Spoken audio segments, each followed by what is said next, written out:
My name is Anna, I'm 28. And I never thought that a simple act of family loyalty would completely derail my life. My Aunt Marlene had always been the bubbly, larger-than-life presence in my life. A woman with a laugh that could fill a room, hands always dusted with flour, eyes sparkling whenever she talked about baking.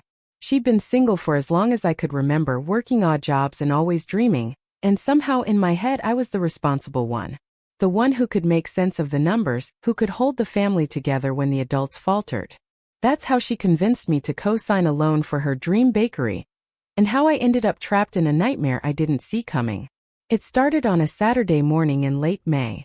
I was still in my pajamas, nursing a cup of lukewarm coffee, when Marlene burst through my apartment door like she owned the place, holding a thick folder of papers with a grin I should have recognized. Her energy was infectious, her excitement palpable. "Anna, you're going to love this. I finally got a meeting with the bank," she said, practically bouncing from one foot to the other. She dropped the folder on my kitchen counter, sending my cereal box sliding, and leaned in conspiratorially. "I just need your signature and we're golden.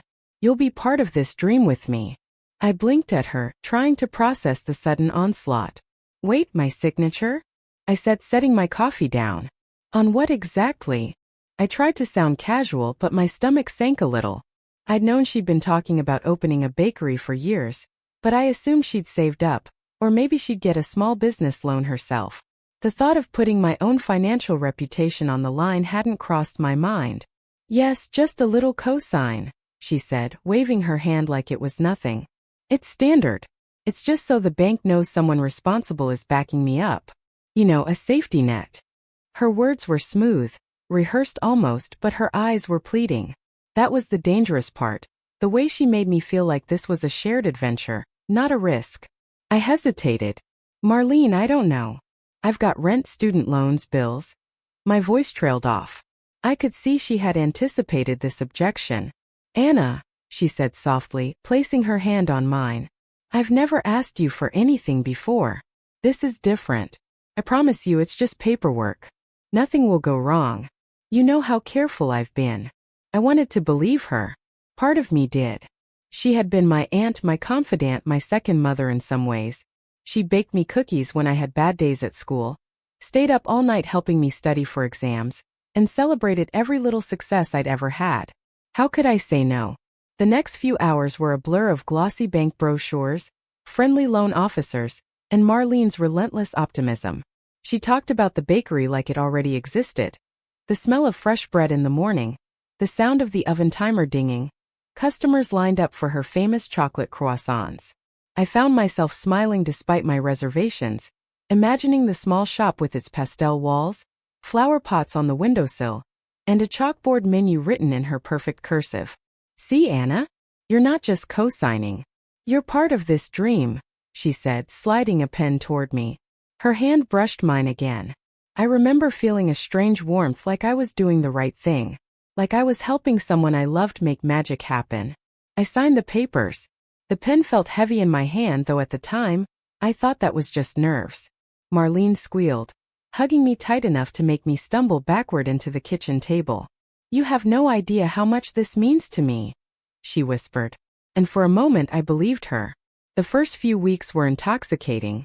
She was a whirlwind of energy, testing recipes, arranging tasting sessions, decorating the empty storefront. I watched her in awe, her face flushed with excitement as she pulled trays of warm pastries from the oven. Customers trickled in for free samples at first, neighbors curious about the new bakery. The community was small, tight-knit, and they seemed genuinely excited for her. She even brought me along to meetings, asking my opinion on signage, colors, and menus, making me feel included, like a true partner in her venture. But even during those bright days, I noticed the little things that made me uneasy. Bills arrived in stacks, paper notices slipping through my mail slot, invoices for equipment, rent, utilities, and ingredients. Marlene waved them off with a laugh. "It's nothing, Anna. Just the startup hustle. Everyone goes through it." She made it sound like chaos was part of the magic. I didn't want to ruin her excitement, so I nodded, tucked the papers away, and focused on tasting her latest batch of cinnamon rolls. One afternoon I found myself sitting alone in the small bakery, watching her frost cupcakes with a concentration I'd never seen. The sunlight hit her golden hair just right, and for a moment, I allowed myself to feel proud. I had co-signed this loan. I was part of it. This was our little triumph. Then the phone rang. It was the bank. My heart sank. "Hello, this is Anna," I said, trying to sound calm. "Hi, this is Claire from Citibank," the woman said. "I'm calling regarding the business loan co-signed under your name for Marlene's Bakery. We noticed the first payment hasn't been received. Are you aware of this?" I froze. My mind raced. First payment? We had just opened. I glanced at Marlene, who was humming and frosting cupcakes, completely oblivious, or pretending to be. "Yes, I think she's handling it," I stammered. "I'm the co-signer," my voice faltered. "Right," Claire said, her tone neutral but firm. "Just making sure. Missed payments can affect your credit as well." After hanging up, I sat down heavily. Marlene noticed my sudden silence. "Everything okay?" she asked, frowning slightly. I hesitated, debating if I should tell her what had just happened. Yeah, just the bank," I trailed off. She gave me that look, the one that made you feel guilty for even thinking negatively. "Anna, don't worry about it. You signed as a formality. I've got it all under control. Trust me." Her confidence was infectious again, and I forced a smile, though anxiety bubbled beneath the surface. I tried to push away the thought that I'd just put myself at financial risk. After all, she was my aunt and I trusted her. Over the next few weeks, small incidents began stacking up. One morning, I noticed a delivery slip for flour had bounced back marked insufficient funds. Marlene laughed it off, saying the bakery was just low on cash temporarily. Another day, a supplier called asking for late payment, and I overheard Marlene mutter about having other things to pay first. Each little red flag made my stomach twist, but I told myself I was overreacting. Still, I couldn't ignore the feeling of creeping dread. I started checking the bank statements in secret. My hands shook when I saw the withdrawals, loan payments that hadn't gone through, fees piling up. And yet, every time I confronted her, Marlene brushed it off with jokes or reassurances. "Anna, relax. We're building a dream here. You can't rush success." One evening, she sat me down at the tiny wooden kitchen table, flour dusted over her apron. "You know, I couldn't have done this without you. Really, Anna. You believed in me when no one else would. This bakery is going to be something special, I promise. And when we're successful, you'll see." Her eyes glistened.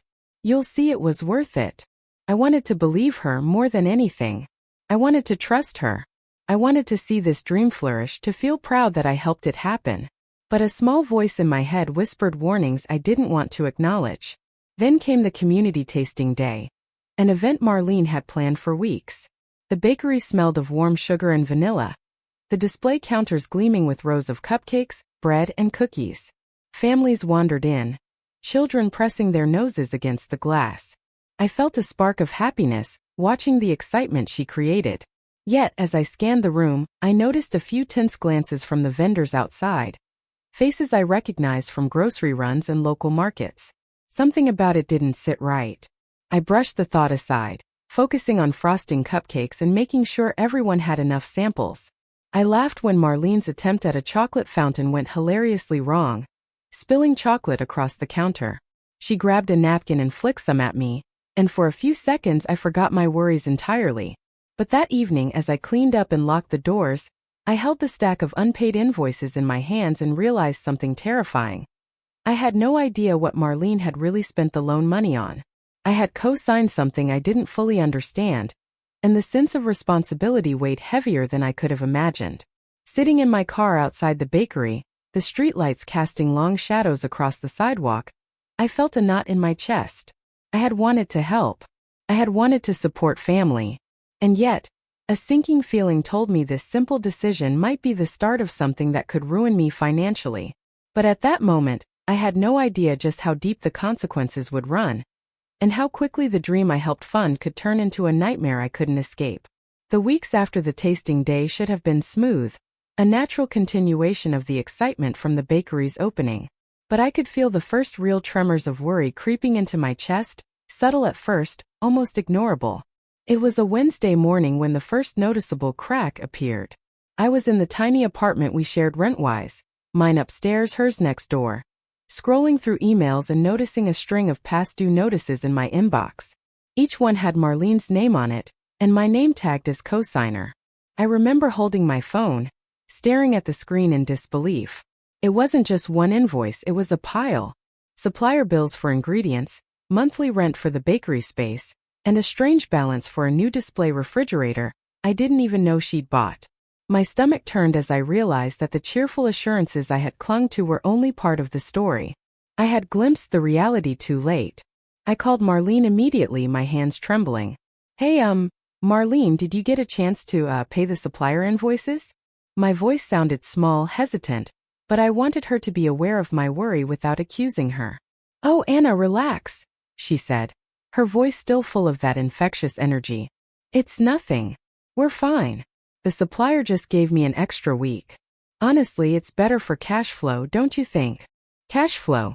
Her words dripped with confidence, but to me it sounded like a thin veneer trying to cover chaos. I wanted to argue, to insist on paying, but something in her tone made me pause. She had that way of making you doubt your own instincts, as if questioning her would make you the problem. Still, the unease lingered. Over the next few days, I started noticing patterns I couldn't ignore. A stack of unopened bills on her counter, half-used invoices shoved in drawers, phone calls I had to field from suppliers who weren't getting their payments on time.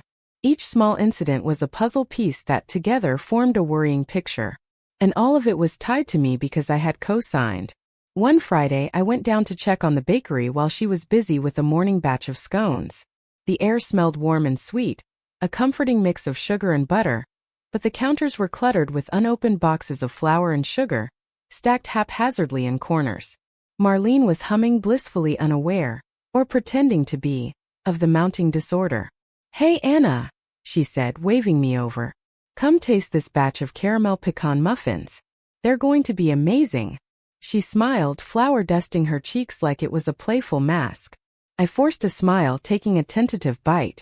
The flavor was heavenly, but my eyes kept drifting to the paperwork spilling over the corner of the counter. I cleared my throat. Marlene, the supplier called again. They said the payment hasn't come through for last week. She sighed theatrically and rolled her eyes. Oh, that? It's fine. They're just being dramatic. They always are. They'll get paid, don't worry. We're still good. Her dismissiveness made me uneasy. I wanted to push harder, but a part of me still clung to the idea that she was capable, that she had this under control. That night I went home, but sleep was elusive. I couldn't stop thinking about what it would mean if she really wasn't keeping up with the payments. The cracks became harder to ignore when a minor incident at the bakery caught me off guard. I was there early one morning organizing shelves when a delivery truck arrived with a huge order of cream cheese. The driver handed me a slip and my stomach sank. The payment for this batch hadn't gone through either. Marlene walked over, wiping her hands on her apron, and noticed the tension on my face. What's wrong? She asked, frowning slightly. This bill, I said, holding up the receipt. It's unpaid again. She waved her hand. Oh, I've got it covered. Don't worry. This happens sometimes. Suppliers are flexible. They know small businesses have growing pains. Growing pains. That phrase stuck in my mind. I wanted to nod, to trust her optimism, but my gut twisted. These weren't growing pains. They were the early warning signs of a bigger problem. Later that week, I noticed her spending habits starting to conflict with the financial reality she was painting.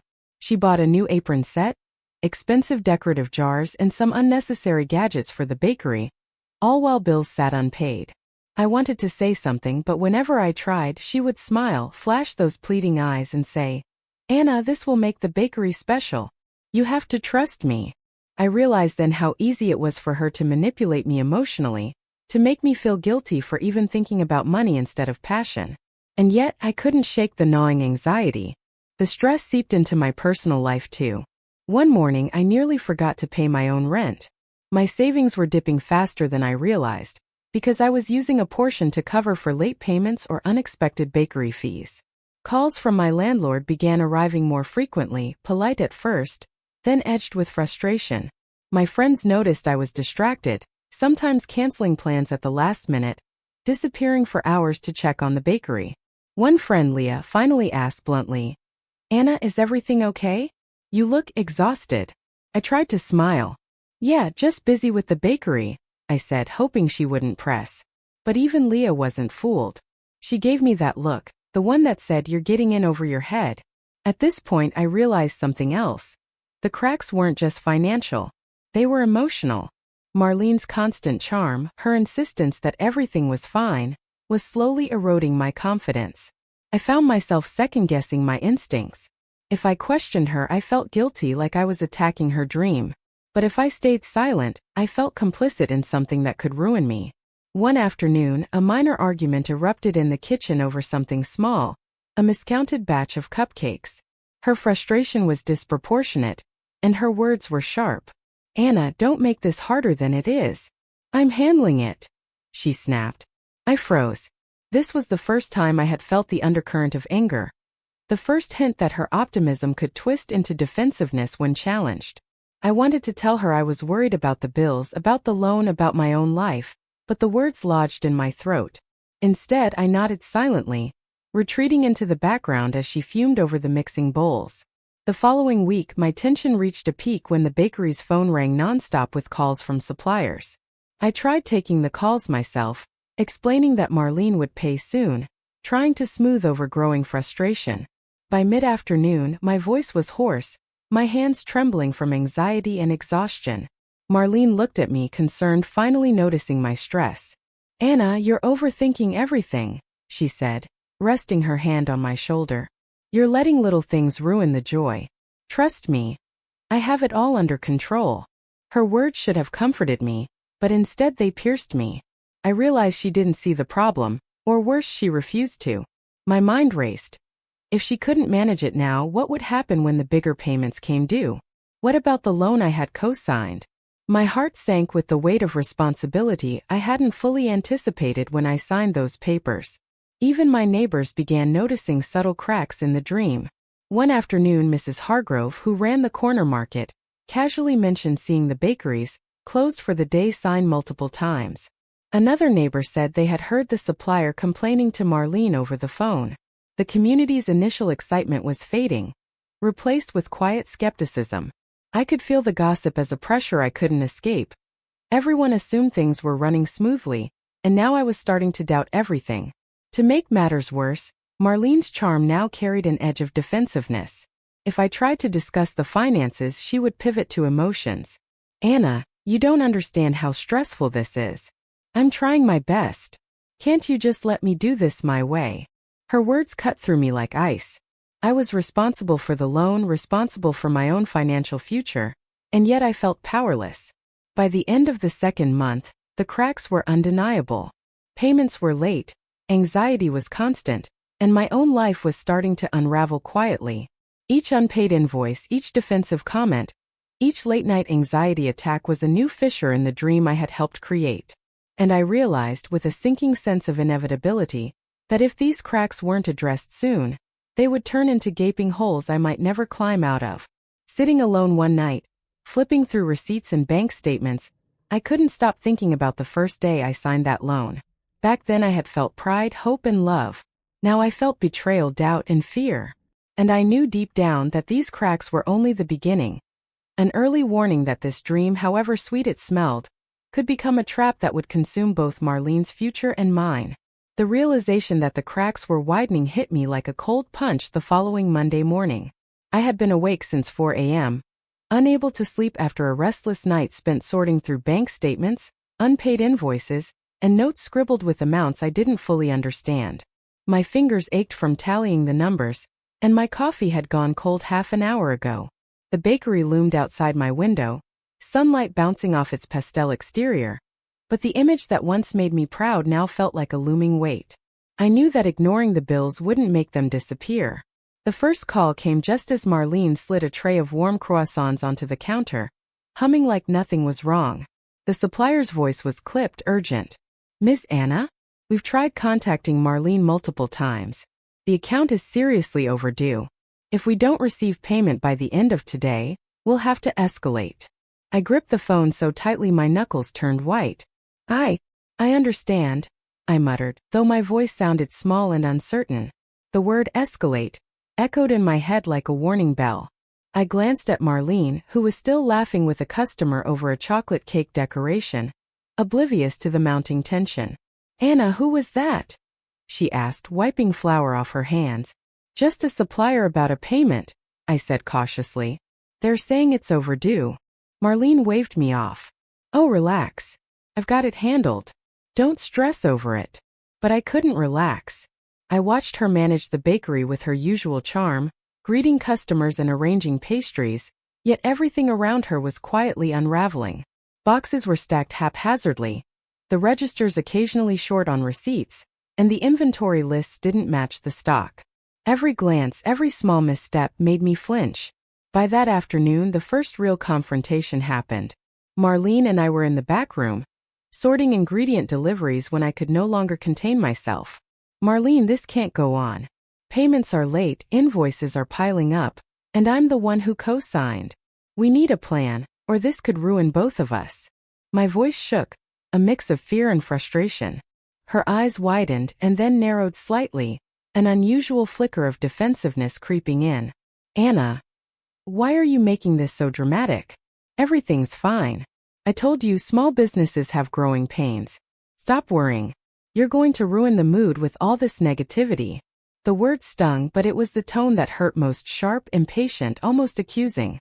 I realized then that she couldn't see the severity of the situation, or worse, that she refused to. I tried to explain again, laying out the numbers, the late notices, and the risk to my credit, but she interrupted, waving her hands. "You're focusing on the wrong things," she snapped. "Focus on the dream, Anna. Look at these cupcakes. Look at the customers. Don't obsess over bills." I wanted to scream to make her see the truth, but instead, I took a deep breath and forced myself to step back. I had to maintain composure, for my own sanity and to avoid a full-blown argument that could collapse our already fragile partnership. That evening I sat in my car, gripping the steering wheel outside the bakery while the golden lights inside flickered on. I watched Marlene laugh with a regular customer, her energy unbroken, and felt a pang of anger mixed with helplessness. She was so focused on the dream that the reality of the business, the financial obligations, and the stress I was carrying completely eluded her. I knew then that the spiral wasn't just about money. It was about control, trust, and the fragile bond we had allowed to form over co-signed papers and shared hope. The spiral deepened in subtle ways over the next week. One morning a delivery truck arrived, and the driver hesitated at the door, glancing between me and Marlene. "Payment for the last 2 deliveries hasn't gone through," he said flatly. His words were factual, unemotional, but they carried weight like a judgment I couldn't ignore. Marlene, ever the optimist, laughed nervously. "Oh, these suppliers, always so dramatic. Anna, relax." But I couldn't relax. I started spending hours after closing, tracking payments, making calls, and trying to cover gaps wherever I could. My job at the local library suffered. I was exhausted, running from one responsibility to another, and the stress started to manifest physically. Aches in my shoulders, tension headaches, and nights where sleep refused to come. A turning point came when I noticed her pattern of spending didn't match her reassurances.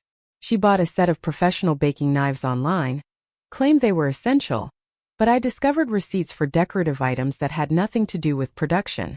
Every time I questioned her, she would flash that pleading look, softening the tension temporarily with charm. "Anna, you don't understand. These little touches make the bakery inviting. The customers love it. Trust me. Trust me." Those words started to feel like a trap. I wanted to trust her. I wanted to believe she was in control.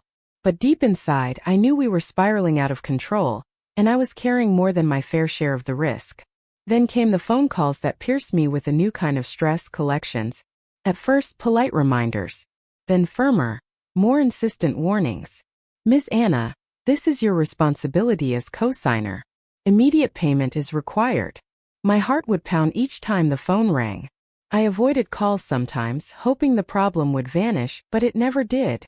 The spiral was relentless. At work, friends noticed my distraction. One coworker, Jenna, asked quietly, "Anna, are you okay? You've been tense lately." I tried to smile, brushing it off. "Just tired," I said, but my voice betrayed me. She didn't press further, but I knew she noticed. Small mistakes at the bakery began to compound the anxiety. I miscounted a batch of cookies, forgetting to reserve a dozen for a special order, and Marlene's reaction startled me. "Anna, how do you make a mistake like that?" Her voice, usually soft and playful, carried sharp irritation. I stammered apologies, but I felt the first twinges of resentment building, not only toward the bakery's mess but toward Marlene's unwillingness to acknowledge her mismanagement. One afternoon, a minor accident escalated the tension. I was moving a box of sugar when it slipped from my hands, spilling across the floor. Marlene rushed over, scolding me for carelessness. I wanted to snap back, but instead, I muttered under my breath, feeling the stress compress into frustration. "I'm trying," I said quietly. "I'm really trying." Her glare softened slightly, and she muttered something about learning the ropes. But the damage was done. I realized then that our dynamic had shifted. The partnership I had imagined was now one-sided, filled with subtle blame, unspoken expectations, and pressure I hadn't anticipated. The community, once supportive, began showing subtle signs of doubt. A regular customer asked me if the bakery was always open. Another neighbor mentioned seeing the closed sign several times during the week. I could feel the judgment, quiet but palpable, pressing against my back like a weight. Every time someone questioned the stability of the bakery, a knot formed in my stomach. By the end of the week, the spiral had reached a point where even small victories felt hollow. Marlene celebrated selling out a batch of muffins, her excitement genuine, yet I couldn't share in it fully. My thoughts were on overdue payments, unpaid suppliers, and the looming consequences that could affect me directly. Each time she laughed, each time she smiled at a customer, a part of me seethed silently, proud of her talent but furious at her recklessness. Late one night I found myself alone in the bakery, cleaning and organizing, when I discovered a stack of receipts hidden in a drawer. Charges for unnecessary kitchen gadgets, specialty decorating items, and even a small, expensive pastry display that I hadn't authorized. My heart sank as I realized Marlene wasn't just struggling. She was misallocating funds, prioritizing appearances, and her dream over the financial reality we faced. I sat down on the cold tile floor, the weight of responsibility pressing down on me. I had co-signed this loan. My name was legally tied to this business. Every misstep, every unpaid invoice, every spiraling expense could land squarely on me. I felt trapped, powerless, and increasingly angry. Not just at the situation but at the person I had trusted most. The spiral wasn't just about money anymore. It was about control, trust, and betrayal. Every interaction with Marlene carried tension. Every phone call was a reminder of my responsibility, and every unpaid bill was a threat I couldn't ignore. I realized then that this spiral would not end unless I found a way to reclaim some control, before it consumed me entirely. Sitting there on the tile floor, the faint hum of the refrigerator in the background, I made a silent vow. I would not let this spiral drag me under. I would find a way to navigate the chaos, to protect myself, and to confront the growing storm before it became unstoppable.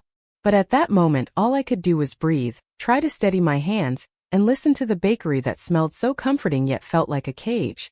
A dream turned into a trap, pulling both of us deeper into the spiral. The spiral had tightened around me like a vice, and one afternoon, the weight became unbearable.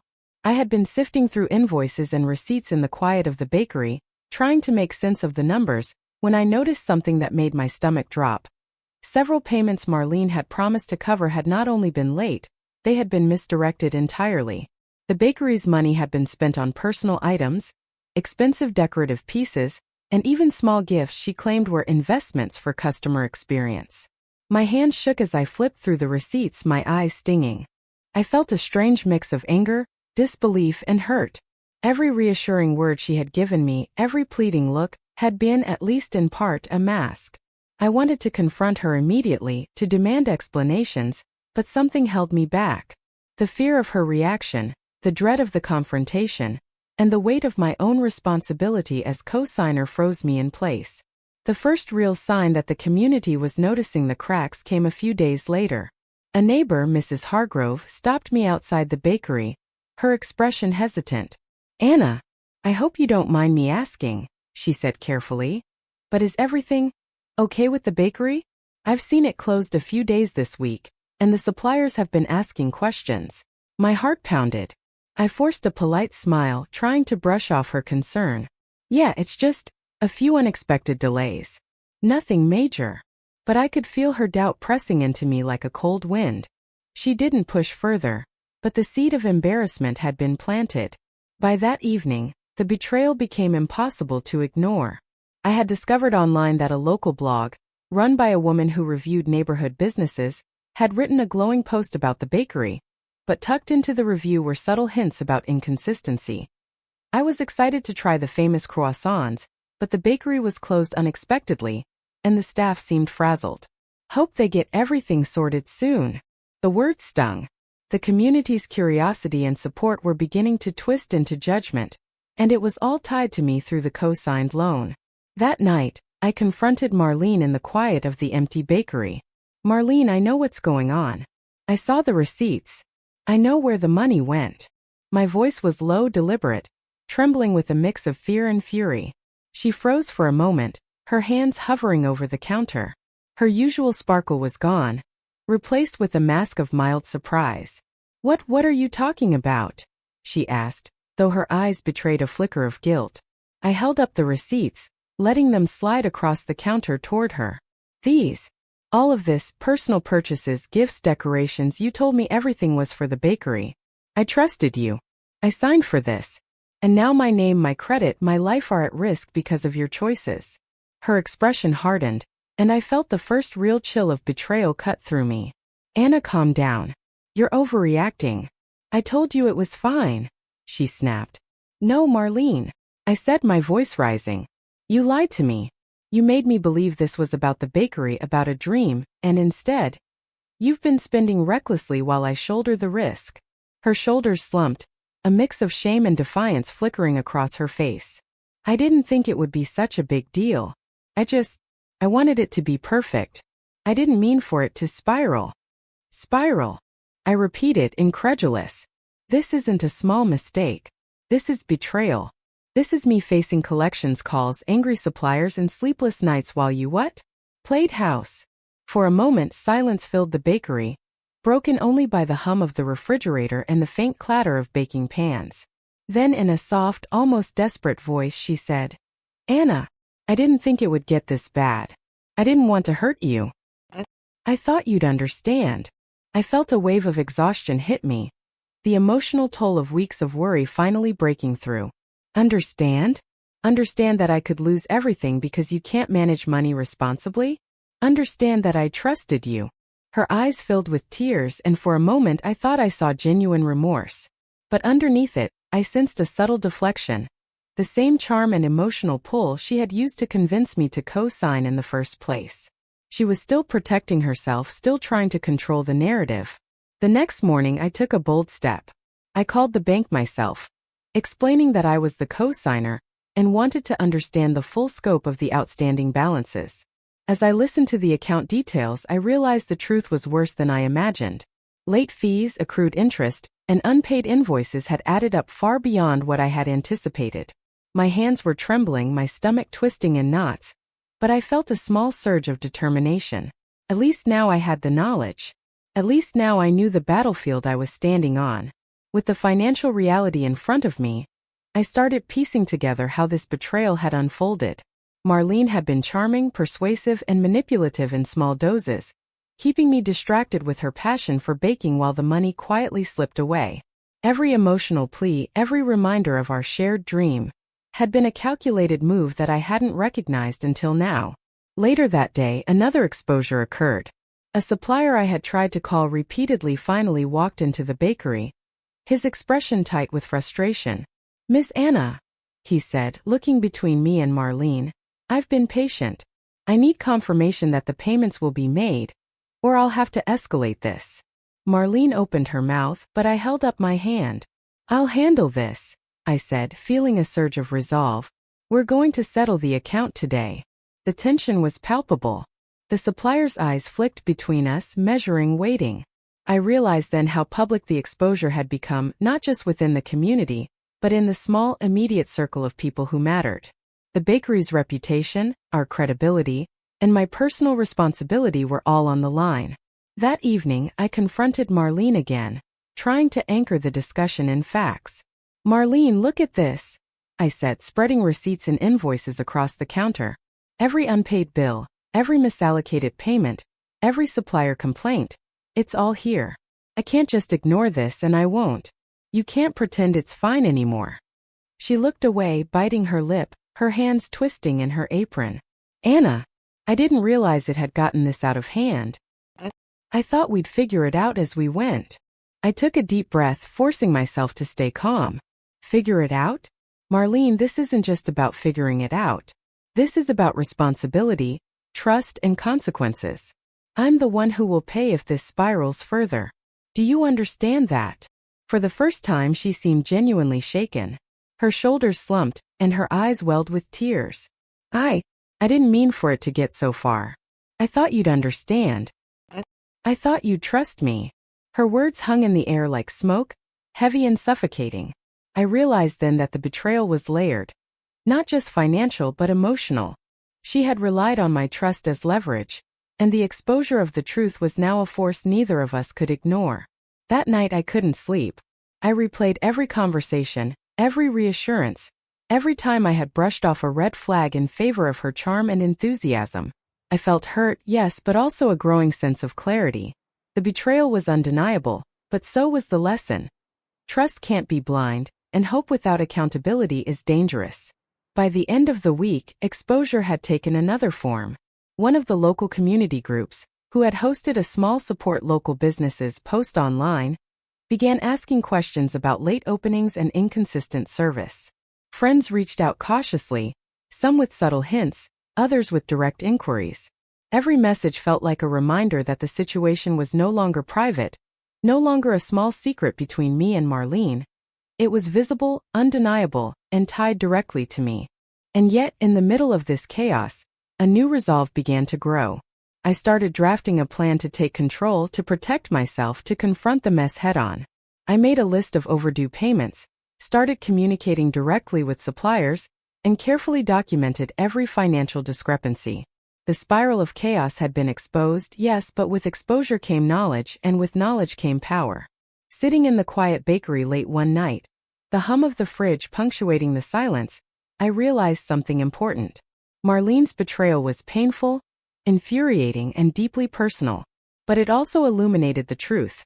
I could no longer rely on charm, hope, or blind trust to navigate the real world. I had to act, not out of anger alone, but out of necessity, to reclaim my life, my finances, and my sense of self. And that realization, bitter as it was, marked a turning point. The dream had been tainted, the betrayal laid bare, but I could see the path forward. One I would have to walk carefully, deliberately, and without the comforting illusions that had led me here. The night after I documented every misstep, every unpaid bill, and every piece of misallocated money, I sat in the quiet of my apartment, the weight of weeks of stress pressing down on me. For the first time in what felt like forever, I allowed myself to breathe. The betrayal had been exposed, the spiral laid bare, and now it was time to act.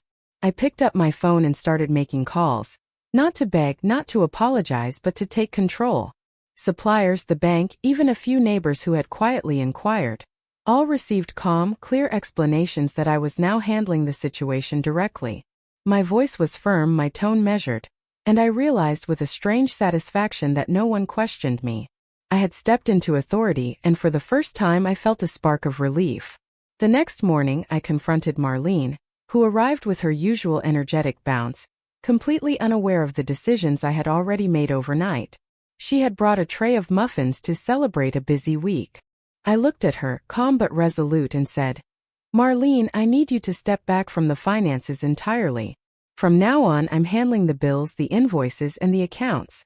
You need to focus solely on baking and customer service, nothing else." Her expression shifted from surprise to defensiveness. "Anna, that's not fair. I've worked just as hard as you." I held her gaze steadily.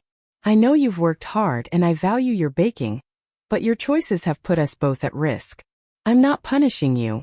I'm protecting myself. This is non-negotiable." For a moment she hesitated, and I saw the first flicker of understanding, or perhaps recognition, of the seriousness of the situation. She nodded slowly, and though I could feel the tension between us, I also felt a sense of liberation wash over me. Setting boundaries wasn't easy, but it was necessary. The following days were intense. I spent hours at the bakery, organizing invoices, reconciling payments, and contacting suppliers to set up immediate schedules for overdue accounts. It wasn't glamorous work, but each small victory, each paid invoice, each cleared balance, felt like reclaiming a piece of my life that had been trapped in the chaos. I noticed the change in myself immediately. My mind was clearer, my sleep deeper, and my energy returning. One afternoon, Marlene approached me with a hesitant question. "Anna, can I help with the displays? I feel like I should do something." I smiled, choosing calmness over confrontation. "Absolutely, you can focus on what you do best: baking, customer service, and creative touches. Let's keep our roles clear so we don't repeat the same mistakes." Her shoulders relaxed slightly, and I realized that setting boundaries didn't mean cutting her out completely. It meant clarifying expectations and creating a safe space for both of us to contribute without undermining each other. As the week progressed, I noticed other aspects of my life improving as well. My friends called more often, relieved to see me calmer, and even Leah, who had voiced concern months ago, commented on my steadiness. "You look like you found your footing," she said with a small smile. It was true. The process of reclaiming my life wasn't instant, but the deliberate act of taking responsibility for what I could control allowed me to feel grounded again.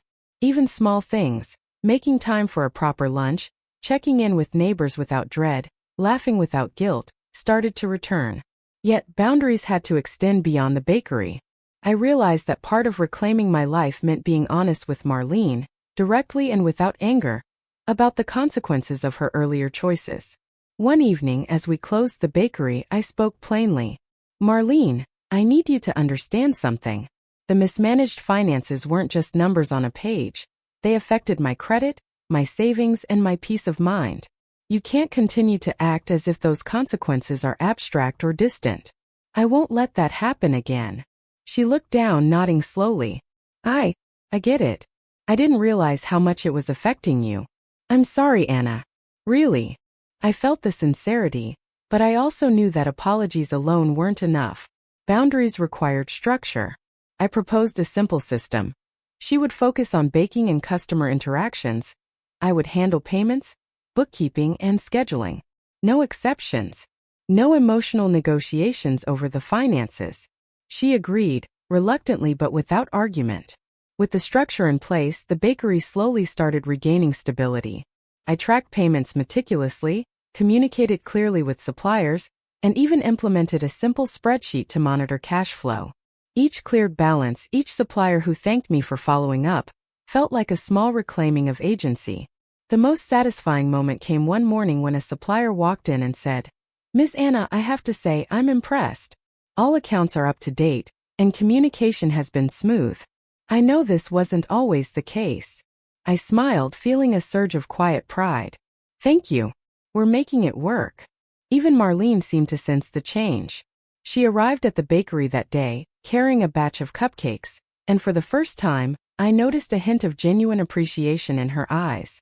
She didn't comment on the accounts, didn't question the process. She simply baked, served, and smiled at satisfied customers. But reclaiming life and boundaries wasn't just about finances. It was about emotional self-preservation as well. I began setting clear limits with my own time. Evenings for rest, weekends for personal errands, and no late-night calls about bakery drama unless absolutely necessary. I realized that part of recovery was respecting my own needs, not just managing the bakery. One afternoon, I even sat down to write a letter to myself. A reminder of what I had learned and a commitment to protect my well-being. I read in part, "Trust, yes. Blind faith, no. Boundaries are strength. Responsibility begins with me." Writing those words, I felt a weight lift from my shoulders, a quiet sense of ownership returning to my life. Boundaries also extended to my social interactions. Friends, neighbors, and even casual acquaintances could now witness a calm, organized me, rather than the anxious, overburdened person I had been.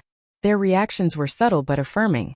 Smiles, relaxed conversations, and renewed invitations that I had previously declined due to stress. Yet, the real test came when Marlene attempted, unintentionally, to overstep. She noticed a supplier arriving earlier than expected and, without consulting me, tried to negotiate a deferred payment. I felt the familiar surge of anxiety, but instead of reacting impulsively, I took a deep breath. "Marlene," I said gently but firmly, "I appreciate your initiative, but all payment discussions go through me now. This ensures nothing falls through the cracks." Her shoulders slumped, and I saw her internal struggle to resist control. Then she nodded. "Okay, Anna. I understand." That moment crystallized everything for me. Boundaries weren't about anger, punishment, or resentment. They were about clarity, safety, and mutual respect. It wasn't always comfortable, and sometimes it caused tension, but it created a structure where both of us could exist without one undermining the other. Over the following weeks, the bakery stabilized further. Sales improved as supplier relationships strengthened, and our customers began to notice a quiet consistency that had been missing for months. Marlene's creativity flourished within the boundaries I had set. She experimented with new flavors and designs, and for the first time, I felt like we were functioning as a real team. Even more importantly, I reclaimed my personal life. I reconnected with friends I had neglected, resumed small hobbies, and allowed myself quiet evenings without the gnawing anxiety that had dominated the previous months. I discovered that setting limits wasn't selfish. It was essential for survival, growth, and sanity. One Saturday afternoon, while closing the bakery, I reflected on everything that had happened. The spiral, the betrayal, the exposure. It had all been painful, exhausting, and emotionally draining. But through it, I had learned to trust my instincts, assert my needs, and protect my boundaries. I had discovered strength I hadn't known I possessed and realized that reclaiming life isn't about erasing the past. It's about forging a path forward with clarity and courage. Marlene approached me, a freshly iced tray in her hands, and smiled. "Anna, thanks for handling everything. I feel like I can actually breathe now and focus on what I love." I nodded, allowing a small smile to cross my face. "You can. But remember, it only works if we both respect our roles. That's how we keep this bakery, and ourselves, safe." She nodded, finally understanding. There was no resentment, no hidden blame, only acceptance of a new structure. And for the first time, I felt a sense of peace. As I locked the bakery doors that evening, I realized that reclaiming life and boundaries wasn't a one-time event. It was ongoing, requiring vigilance, self-awareness, and courage. But it was possible. And in that possibility, I found hope, strength, and the quiet satisfaction of knowing that I could navigate any challenge with clarity and resilience. The bakery still smelled of sugar and butter, still held the warmth of Marlene's laughter and creativity, but now it also carried the quiet assurance that I had my life back, that boundaries were respected, and that betrayal could no longer dictate my future. For the first time in months, I felt steady, empowered, and free.